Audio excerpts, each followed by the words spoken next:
ላይ የኔበት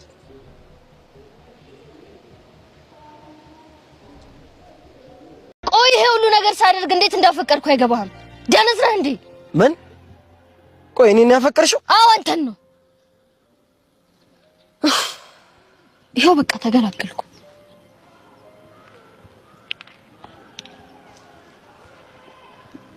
ባሲ ኧረ ባሲ አንቺ መሲያራ አቀሽ ልገይ ነው እንዴ?